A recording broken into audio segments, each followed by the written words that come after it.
Mahila Jaivardhan, what a man. There it is. Cometh the hour, cometh the Sri Lankan captain. One of the first things that captured my eye when I saw Mahila was the silkiness of his batting, the smoothness, his inside-out shot over cover, extra cover. That's glorious.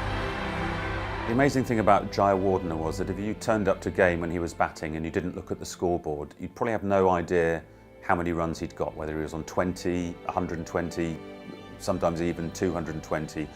He often batted in second gear. You know, some batsmen have this idea that you have to go through the gears, so you get to 100 and you suddenly play a big shot and you might get out, but Jaivardhan wasn't like that. He scored 34 test hundreds, and of those 34, 16 of them were 150 or more. 7 of them were double hundreds, and in one instance he went on to get 374 against South Africa. So when he got in, he stayed in. Look, the first memory that pops into my mind is Sri Lanka, playing in Colombo.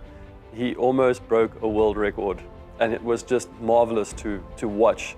He smoked us to every corner of that ground, and I remember our team talk at one stage was just not about how we were going to get him out, it was just to stop him from breaking a world record. At that point we knew the game was gone.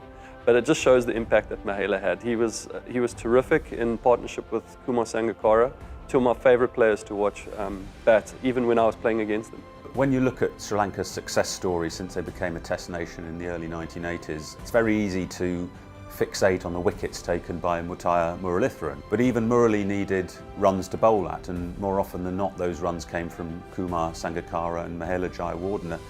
And it's quite appropriate that the all-time test record partnership for any wicket was between Sangakkara and Jaivardhan. So to have them both now in the ICC's Hall of Fame feels absolutely right. They were inseparable on and off the field. Goes offside, save your legs. Mahila Jaivardhan, a high-class innings from a high-class player. The biggest of stages.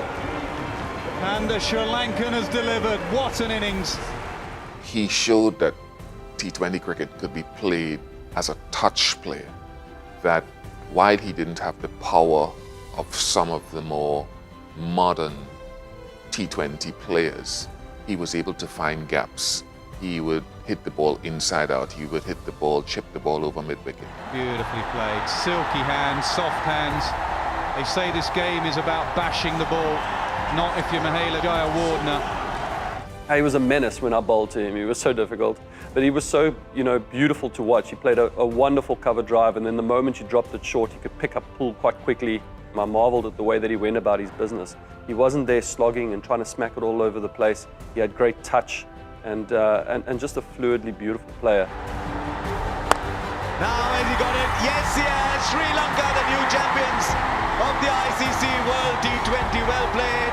They've tried so hard, so many times in the finals. For someone to average in that generation, in the mid to late 40s, epitomizes how outstanding Mahila was as a player and leader.